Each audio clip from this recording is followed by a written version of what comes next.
BBC প্রবাহে আপনাদের সবাইকে স্বাগত জানাচ্ছি আমি শারমিন রমা। শুরুতেই দেখে নেব আজ কি থাকছে। ওসমান হাদির মৃত্যু পরবর্তী প্রতিক্রিয়া এবং পত্রিকা অফিসে হামলার মতো ঘটনায় বাংলাদেশে কি আরো জোরালো বহিঃপ্রকাশ ঘটছে ভারত বিরোধী রাজনীতি? প্রথম আলো ডেইলি স্টারে হামলার ঘটনায় সরকারের ভেতরের একটা অংশ সংশ্লিষ্ট বললেন নাহিদ ইসলাম। দেশে ফেরার পর কি কি চ্যালেঞ্জের সামনে পড়তে যাচ্ছেন বিএনপির ভারপ্রাপ্ত চেয়ারম্যান তারেক রহমান? এসব নিয়ে বাংলাদেশ ট্রেন্ডিং। সঙ্গে আছেন বিশ্ববিদ্যালয়ের শিক্ষক এস এম শামীম রেজা। তার কথা তো শুনবই, আগে আপনারা মতামত জানাতে পারেন বিবিসি বাংলার ইউটিউব, ফেসবুক, ইনস্টাগ্রাম, এক্স হ্যান্ডেলে। এছাড়া ভিজিট করুন বিবিসি বাংলার ওয়েবসাইট।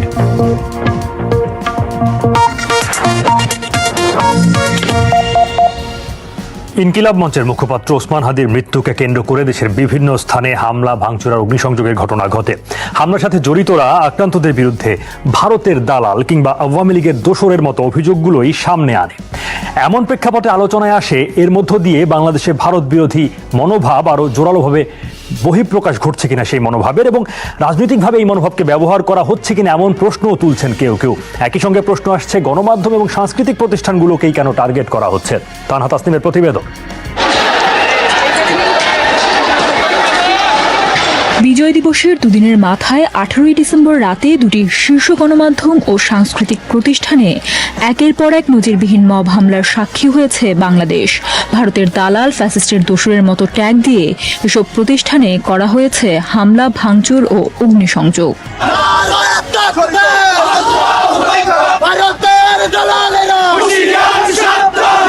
পর্যবেক্ষকরা বলছেন, স্বাধীনতা যুদ্ধের সময় ভারত বাংলাদেশকে সহযোগিতা করলেও পরবর্তী সময়ে সীমান্তে হত্যা, পানি বন্টন কিংবা অভ্যন্তরীণ বিষয়ে হস্তক্ষেপের মতো অভিযোগ ওঠায় বাংলাদেশে নানা সময়ে ভারত বিরোধী মনোভাব প্রকাশ পেয়েছে।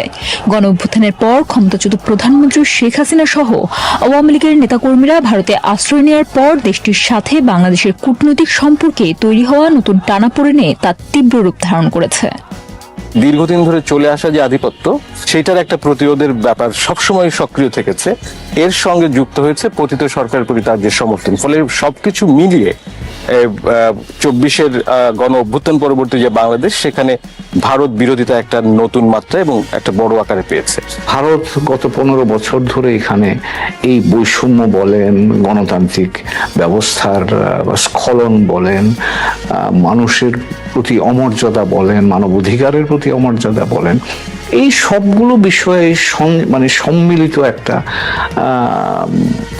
একটা বোধ, নেতিবাচক বোধ থেকেই আমার ধারণা যে এখন এটা আধিপত্যবাদকে তারা প্রত্যাখ্যান করছে এবং সেই আধিপত্যের চেহারাটা তারা ভারতকে দিয়ে বোঝাবার চেষ্টা করছে। ওসমান হাদির হত্যাকারীরা ভারতে পালিয়ে গেছে। সামাজিক মাধ্যমে এমন প্রচারণার পর আবারও আলোচনায় আসে ভারত বিরোধী অবস্থান। এদিকে পুলিশ বলছে, হাদির হত্যাকারীরা দেশ ছেড়ে পালানোর বিষয়ে তারা এখনো নিশ্চিত নয়। আসামি বর্ডার পার হয়ে চলে গেছে কিনা এই বিষয়টা আমাদের কাছে সুনির্দিষ্ট তথ্য আমরা এখনো কনফার্ম হতে পারিনি। এখন যদি কোথায় আছে হলে তো তারা ধরে ফেলতাম। যদি আমাদের কাছে যদি ওইরকম নিউজটা থাকতো তাহলে তো ধরে ফেলতাম। বিশ্লেষকদের মতে, বাংলাদেশের রাজনীতিতে ভারত বিরোধী মনোভাবকে বিভিন্ন সময়ে ব্যবহার করা হয়েছে। সম্প্রতি দৈনিক পত্রিকা অফিস, সাংস্কৃতিক সংগঠন ছায়ানট ও উদীচী ভবন এবং গুড়িয়ে দেয়া ধানমন্ডি 32-এর বাড়িটি আবার ভাঙার সময় ভারত বিরোধী স্লোগান দিতে দেখা গেছে। সেই ঘটনার সময় প্রতিষ্ঠানগুলোর বিরুদ্ধে বক্তব্য দিতে দেখা যায় জামায়াতের সাথে সংশ্লিষ্ট ছাত্র সংগঠনের নেতাদের।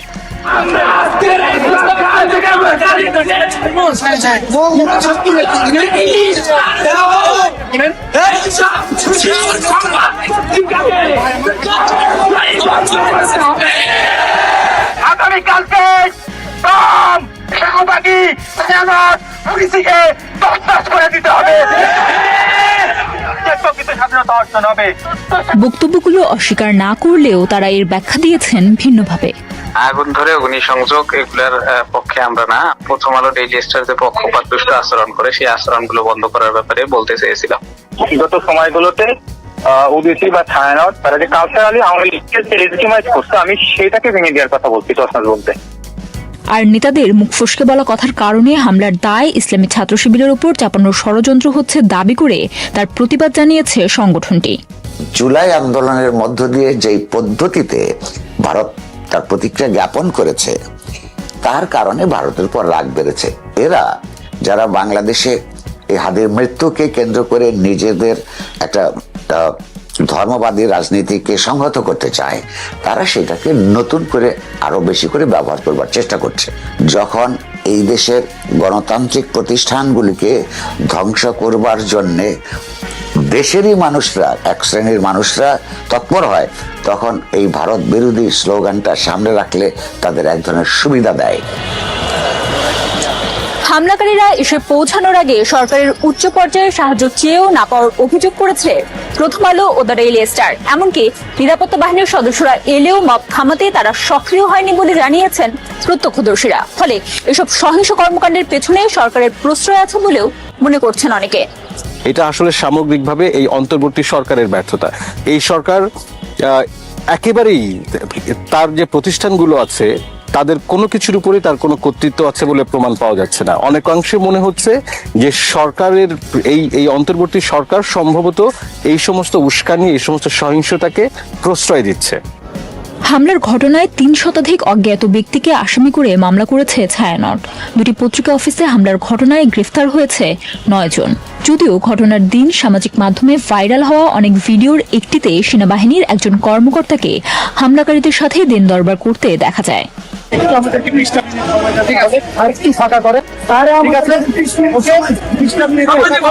যে সরকার রাষ্ট্রের প্রতিষ্ঠিত আছে, তারা ডেইলি স্টার এবং প্রথম আলোতে অগ্নি সংযোগের পরে যতক্ষণ লাগিয়েছে সরকারের হস্তক্ষেপ করবার জন্য, সেটা এই সরকারের ব্যর্থতা। সরকারের ভেতরে এমন প্রশাসনের মধ্যে, তার ইউনিট সরকারের মন্ত্রিসভার মধ্যে এমন লোকেরা নিশ্চয়ই আছেন যারা এই ঘটনাটাকে ঘটতে দিতে চেয়েছেন। অন্তর্বর্তী সরকারের 16 মাসের শাসনে একটি বড় ইস্যু ছিল আইন শৃঙ্খলা পরিস্থিতি। বিশ্লেষকদের মতে নির্বাচনের মাধ্যমে কেবল এই অস্থিতিশীল পরিস্থিতি থেকে উত্তরণ সম্ভব। তবে নির্বাচন বানচালে ভারত বিরোধী মনোভাব ব্যবহার করে সহিংসতা উস্কে দেওয়া হচ্ছে, এমন সন্দেহ প্রকাশ করছেন রাজনীতিবিদদের অনেকে। Tanha Tasnim, BBC news Bangla. সঙ্গে আছেন বিশ্ববিদ্যালয়ের শিক্ষক এস.এম. শামীম রেজা। অধ্যাপক শামীম রেজা, আগে থেকেই আওয়ামী লীগ আমলে শেখ হাসিনার সময়কালে বিতর্কিত নির্বাচনের পর আওয়ামী লীগের ক্ষমতায় থাকার পেছনে অনেকেই ভারতের সমর্থন, একতরফা সমর্থন, সেগুলোকে উল্লেখ করে থাকেন। ফলে একটা ভারত বিরোধী অবস্থান খুব আগে থেকেই বাংলাদেশে বহাল ছিল। ওসমান হাদির মৃত্যুর ঘটনা সেটিকে কিভাবে এক্সিলারেট করেছে, ত্বরান্বিত করেছে, একটু বুঝতে চাই।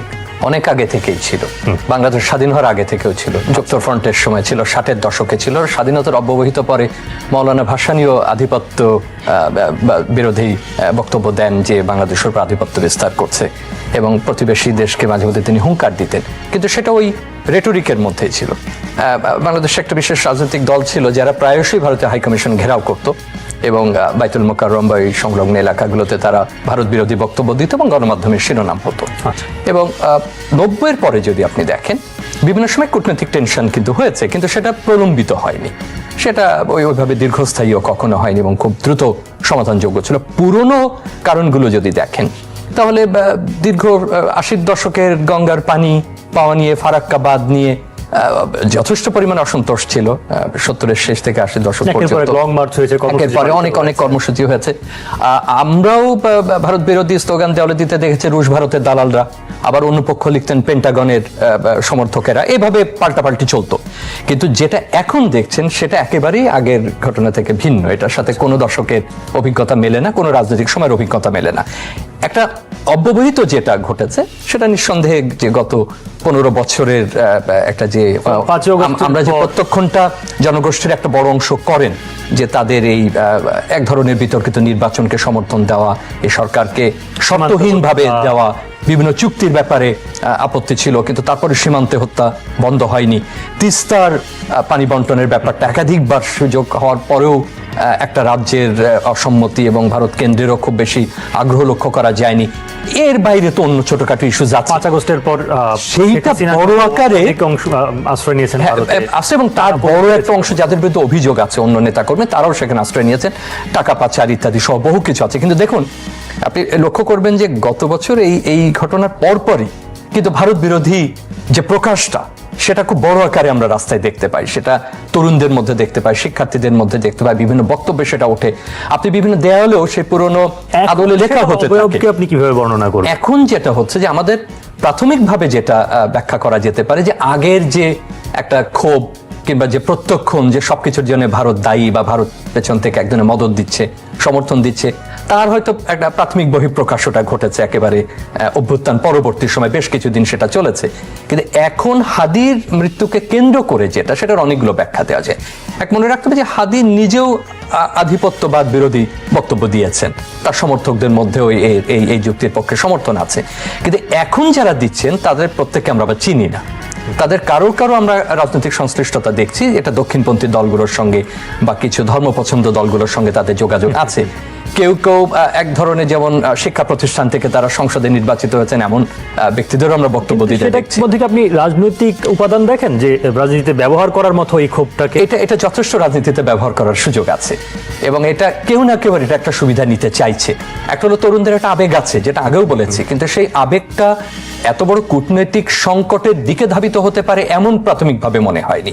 কারণ আমরা কারণগুলো বলেছি বা আমরা কারণগুলো জানি যে কি কি কারণে তাদের সেই ক্ষোভটার প্রকাশ হতে পারে। সেটার যৌক্তিক কি অযৌক্তিক, ভালো কি মন্দ, সেটা পরের আলোচনা। কিন্তু এখন যেটা ঘটেছে এই মৃত্যুর পরে, এবং যে অভিযোগ করা হচ্ছে যে সম্ভাব্য হত্যাকারী সে ভারতে পালিয়ে গেছে, সেটা আরো ক্ষোভকে এটা ত্বরান্বিত করেছে। কিন্তু দেখুন সৌমিত্র, যেটা খুব গুরুত্বপূর্ণ, এটা রাজনৈতিক সুবিধা পাবে কেউ না কেউ, যেটা ঝুঁকি তৈরি করবে। যে কেউ এখন কোন যৌক্তিক বক্তব্য যদি দিতে চায় কূটনৈতিক দৃষ্টিকোণ থেকে বা অন্য কোনো পক্ষ থেকে, তাকে ভারত বিরোধী তকমা দেওয়া হবে। আপনি টেলিভিশন আলোচনা বা গণমাধ্যমের আলোচনাতেও তাকে ভারত বিরোধী তকমা দেওয়া যেতে পারে। গণমাধ্যমে কেউ যদি আরো উদারভাবে কেউ আলোচনা করতে চায় বলুন কূটনৈতিক সম্পর্কে, সেদিক থেকে সেটা ঝুঁকিপূর্ণ। এমনকি ভারতের ঘরোয়া রাজনীতিতেও এর একটা প্রভাব আছে, যেটা হয়তো পশ্চিমবঙ্গ, আসাম বা এই সমস্ত অঞ্চলের রাজনীতিতেও এই বিষয়টা ব্যবহার করার একটা সুযোগ থাকবে। প্রথম আলো ও ডেইলি স্টারে হামলা, ভাঙচুর ও অগ্নিসংযোগের ঘটনার সাথে সরকারের ভেতরের একটা অংশের সংশ্লিষ্টতা রয়েছে বলে মন্তব্য করেছেন অন্তর্বর্তী সরকারেরই সাবেক উপদেষ্টা এবং বর্তমানে জাতীয় নাগরিক পার্টি এনসিপির আহ্বায়ক নাহিদ ইসলাম। মিস্টার ইসলাম বলেন, আমাদের স্লোগানগুলো ব্যবহার করে তারা সেখানে আক্রমণ করেছে এবং সেটার পক্ষে সম্মতি তৈরি করেছে। সম্পাদক পরিষদ ও news paper owners association NOAB আয়োজিত মব ভায়োলেন্সে আক্রান্ত বাংলাদেশ শীর্ষক যৌথ প্রতিবাদ সভায় তিনি কথা বলেন।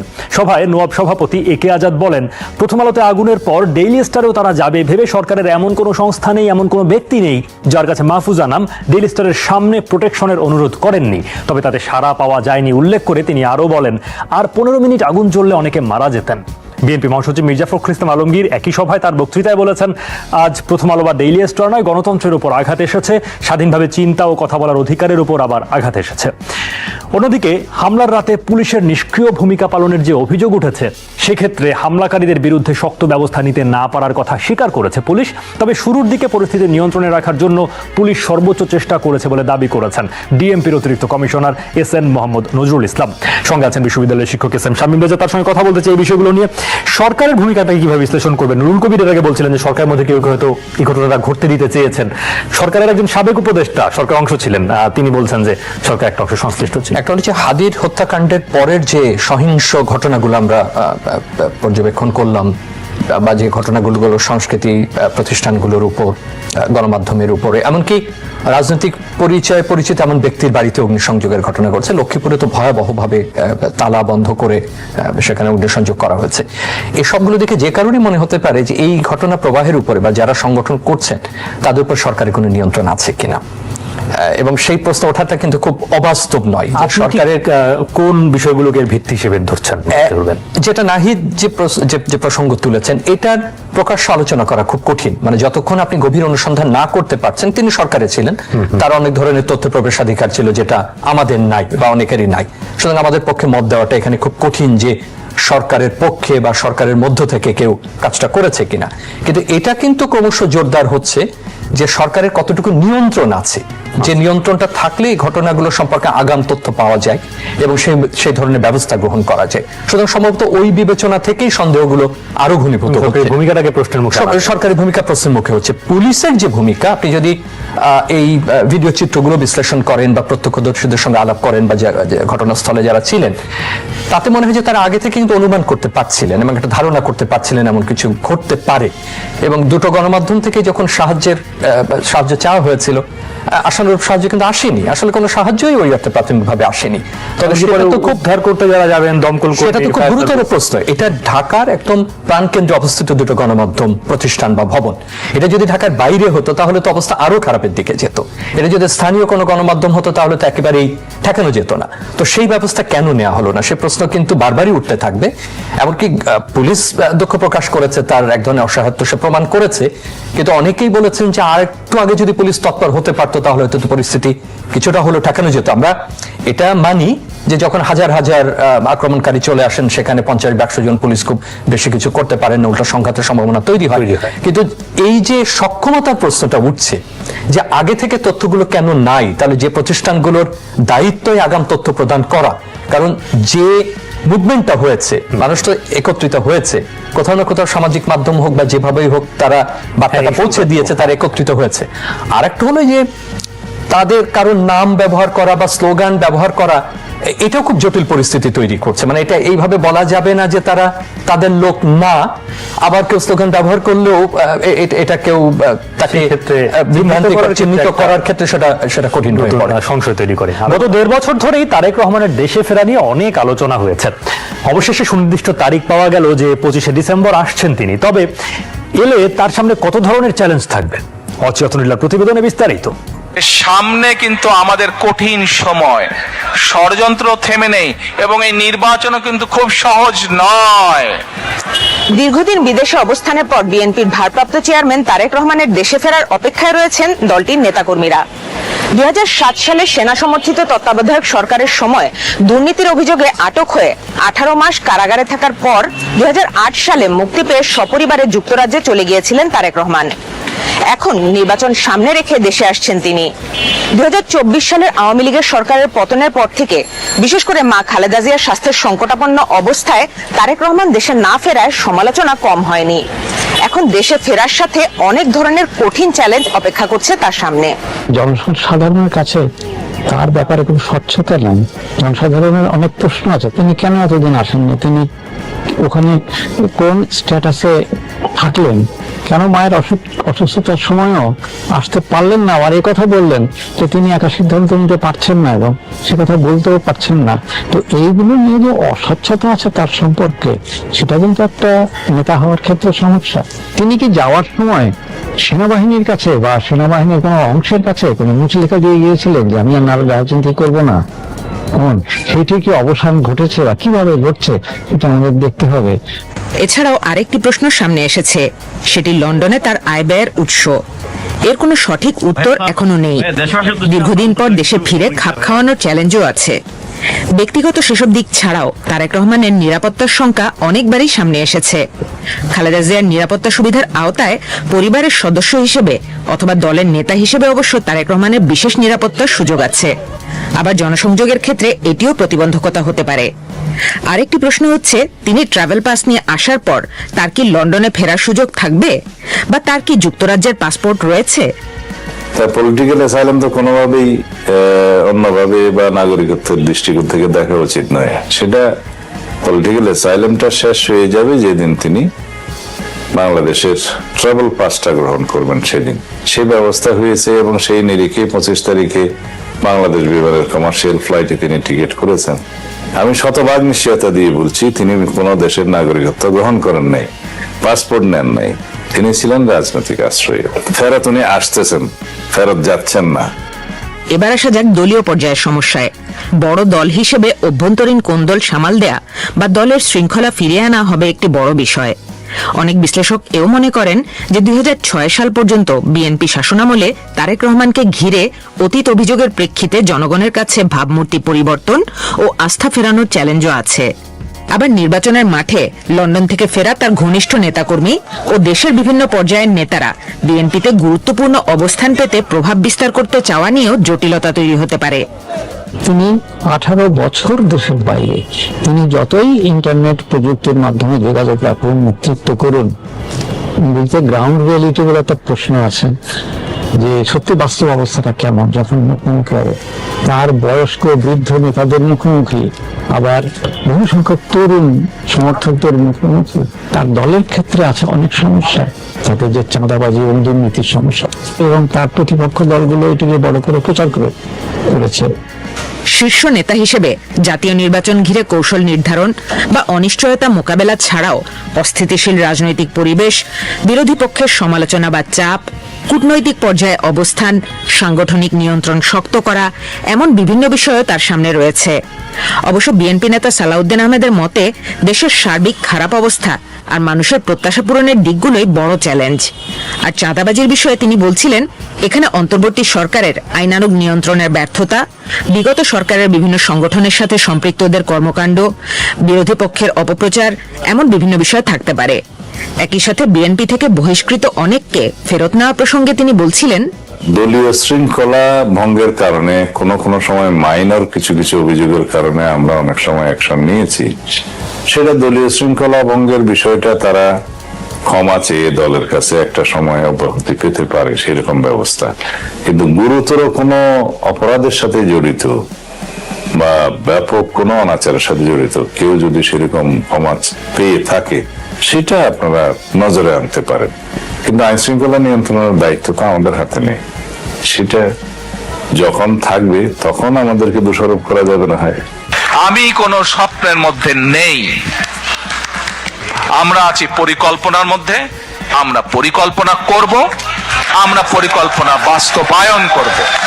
আওয়ামী লীগ শাসনামলে দেশে থাকা বিএনপির নেতাকর্মীরা যতটা ভোগান্তির মধ্য দিয়ে গেছেন, এখন নির্বাচনী মনোনয়নে সেসব নেতাকর্মী জায়গা না পাওয়ার অভিযোগও করেন অনেকে।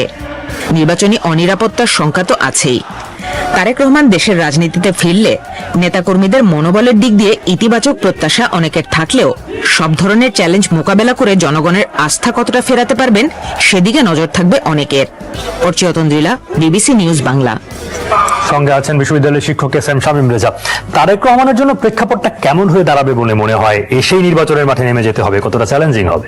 আমি আপনাদের এই অনুষ্ঠানে আগে বলেছিলাম, যখন উনি ঘোষণা দিয়েছেন ফিরতে পারেন, যদিও সেটা অনিশ্চিত ছিল, যে দলকে চাঙ্গা করেছে, মনোবলকে চাঙ্গা করেছে। উনি ফেরার পরে যতগুলো উদ্বেগের কথা বলা হলো, তার অনেকগুলো সম্ভবত থাকবে না। ওনার অভিবাসন অবস্থান কি, কিভাবে ছিলেন ও দেশে, কেন এতদিন আসতে দেরি হলো, কি কি কারণে হলো না, আমার মনে হয় এই আলোচনাগুলো খুব একটা জোরালো হবে না। বরং একটা সমবেদনার একটা জায়গা তৈরি হতে পারে, বা এমন যে তার মায়ের অসুস্থতার মুহূর্তে তিনি এত অনিশ্চয়তা সত্ত্বেও, যেটা উনি বলেছিলেন শুধু ওনার উপর নির্ভর করে না, আরো অনেক বিষয় আছে যেগুলো আমাদেরও জানা নেই, উনি ফিরেছেন, সেটা ইতিবাচক হতে পারে। কিন্তু মনে রাখতে হবে যে তার এই চ্যালেঞ্জগুলো নির্বাচনের আগে একরকম হবে, এবং বিএনপি ভালো করার সম্ভাবনা আছে। যদি সে ভালো করে তাহলে পরবর্তীতে আর এক রকম হবে। ঘরোয়া পর্যায়ে এখন যেগুলো দেখা, দলের চ্যালেঞ্জের কথা যেগুলো বলা হলো, দলের যারা মনোনয়ন পাননি কিন্তু ত্যাগী নেতা কর্মী, তারা কিন্তু একটা চাপ তৈরি করবেন, একটা অনুরোধের প্রত্যাশার জায়গা তৈরি হবে তার উপর, যে আপনি তাহলে আমাদের বিষয়টা দেখেন। বিএনপিতে অনেক বর্ষিয়ান নেতা তৈরি হচ্ছে, জ্যেষ্ঠ নেতা তৈরি হচ্ছেন, এবং অনেক তরুণরা এখনো কিন্তু নীতি নির্ধারণে জায়গা পাননি এখনো পর্যন্ত। এই ভারসাম্য কিভাবে তিনি তৈরি করবেন? নির্বাচনের আগে হঠাৎ করে এই ভারসাম্য আনা সম্ভব হবে না, কিন্তু নির্বাচনের পরে এটা আরো প্রকট হতে পারে আলোচনাটা। এবং ওই সুবিধা প্রাপ্তি যেটা বললেন, উনি দীর্ঘদিন প্রবাসে ছিলেন, 17 বছর, সেখানেও কিন্তু বিএনপি রাজনৈতিক তৎপরতা আছে, দেশের বাইরেও আছে, তারাও তার সঙ্গে ঘনিষ্ঠভাবে যোগাযোগ রেখেছেন এই দীর্ঘ সময়। আবার দেশে আসার পরে স্বাভাবিকভাবে প্রভাবটা কি এখানে তৈরি হতে পারে? আমরা কাউকে কিন্তু মনোনয়নে দেখছি, কাউকে বেশ দৃশ্যমান হতে দেখছি। এদের অনেককেই আমরা গত প্রায় 2 দশক ধরে আমরা বিলেতে দেখেছি, বা আমরা তাদের সম্পর্কে জানি। তারাও এখানে এসে যদি তার আনুকূল্য পেতে চান এবং নৈকট্য পেতে চান, একই সঙ্গে দেশের মধ্যে যারা আছে তারাও যদি তার অতি নৈকট্য পেতে চান রাজনৈতিকভাবে, সেটা একটা তার জন্য বড় চ্যালেঞ্জ। এর বাইরে যে কথাটা বারবার আমরা আলোচনা করি, যে উনি কি কাউকে কোনো কথা দিয়ে গিয়েছিলেন কিনা, রাজনীতি করবেন কি করবে না, এইটার খুব একটা মূল্য নেই রাজনীতিতে। কারোর কাছে কেউ এইভাবে আসলে স্বাক্ষর দিয়ে কেউ কিছু করে গেলেও, বা কার কাছে স্বাক্ষর দেবে এবং কিন্তু আদৌ কোনো এর বাইরে খুব দ্রুত বলি একটা কূটনৈতিক চ্যালেঞ্জও কিন্তু তার আছে। যেমন বিএনপি সর্বশেষ যখন ক্ষমতায় ছিল তখন কিন্তু 10টা কষ্টের মতো ঘটনা ঘটেছে, যেটা পার্শ্ববর্তী দেশের নিরাপত্তার সঙ্গে যুক্ত। সেইটা বিএনপি বড় দল হিসাবে, দলের নেতা হিসাবে একটা দায়িত্ব কিন্তু তৈরি হবে, যে যদি বিএনপি নির্বাচনে যেতে ভালো ফল, আর এখানে যে বড় ঝুঁকিটা তৈরি হতে পারে, তার উপস্থিতিতে বিএনপির যেমন জাগরণ হবে বা পুনরুজ্জীবন হবে, অন্যরাও প্রবলভাবে এমন হতে পারে একটা বিরোধিতার একটা জায়গা তৈরি করতে পারে, যেটা আমরা প্রথম অংশে আলোচনা করছিলাম, যেটা বড় চ্যালেঞ্জ হয়ে দেখা তখন রাজনৈতিক চ্যালেঞ্জগুলো অন্য মাত্রা নিতে পারে। শামীম রাজা, অনেক ধন্যবাদ বাংলাদেশ ট্রেন্ডিংয়ে সময় দেওয়ার জন্য। আজ মঙ্গলবার বাংলাদেশ হাইকমিশন অভিমুখে বিশ্ব হিন্দু পরিষদ বা বজরং দলের মতো সংগঠনগুলোর ডাকে যে বিক্ষোভ মিছিলের ডাক দেওয়া হয়েছিল, সেটাকে হাইকমিশন থেকে মোটামুটি 500 মিটার দূরে রিং রোড থেকে তারা যখন দুর্গাবাই দেশমুখ রোড ধরে আসছিলেন হাইকমিশনের দিকে, সেখানেই আটকে দেওয়া হয় এবং তারা সেখানে 350 থেকে 400 মতো বিক্ষোভকারী ছিলেন। তারা বাংলাদেশে হিন্দুদের ওপর নির্যাতনের বিরুদ্ধে নানা ধরনের স্লোগান দেন এবং পরে দিল্লি পুলিশ তাদেরকে অ্যারেস্ট দেখিয়ে কয়েকটি বাসে চাপিয়ে নিয়ে সরিয়ে নিয়ে যায়।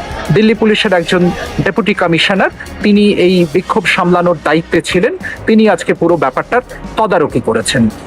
আজকের সঙ্গে গত শনিবার রাতে যে ঘটনা ঘটেছিল, অর্থাৎ যেদিন বাংলাদেশ হাইকমিশনারের বাসভবনের সামনে কয়েকজন বিক্ষোভকারী এসে বিক্ষোভ দেখিয়েছিলেন এবং বাংলাদেশের কর্মকর্তাদের বক্তব্য তারা সেখানে রাষ্ট্রদূতের প্রাণনাশের হুমকি পর্যন্ত দেন, সেই ঘটনার সঙ্গে এটার পার্থক্য হলো যে এখানে কিন্তু বিক্ষোভকারীদের অনেক আগেই, অর্থাৎ প্রায় 500 মিটার দূরেই আটকে দেওয়া হয়েছিল, অথচ সেদিন তারা একেবারে হাইকমিশনারের বাড়ির সামনে, অর্থাৎ রাস্তার ওপরেই চলে আসতে পেরেছিলেন।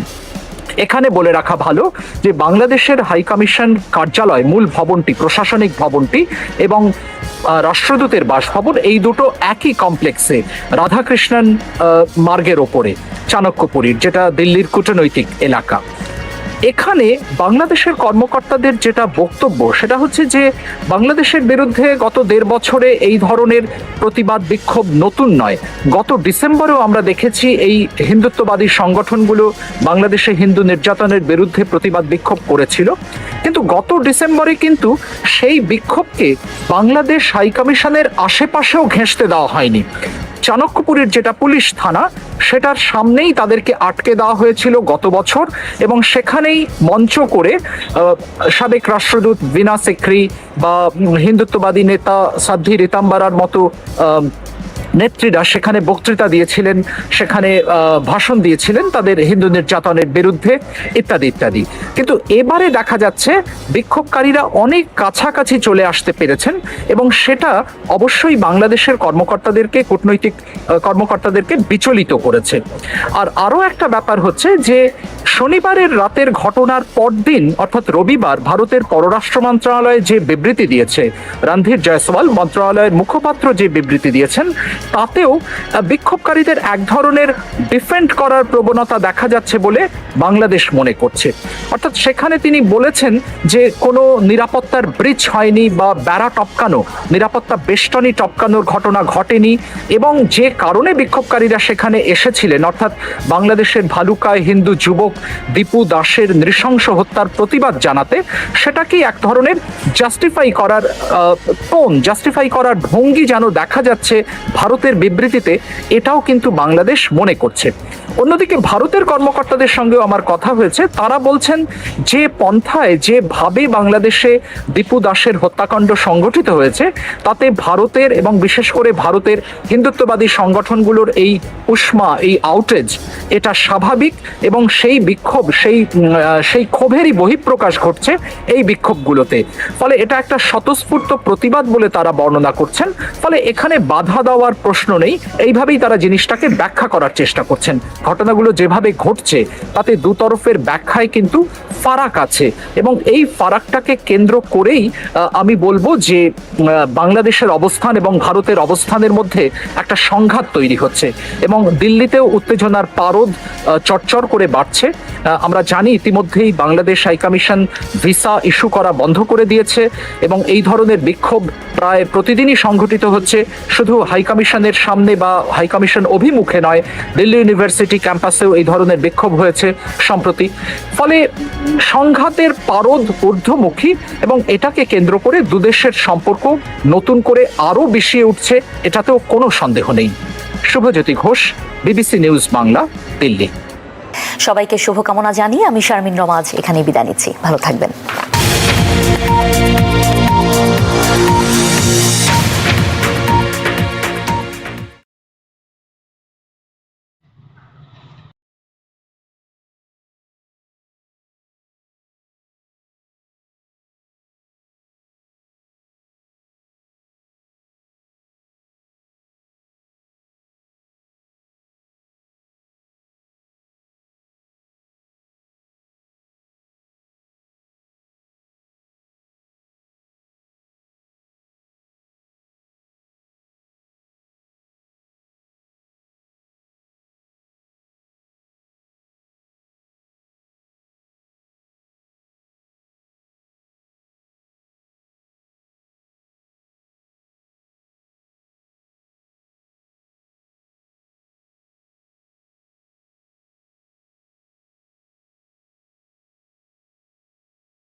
को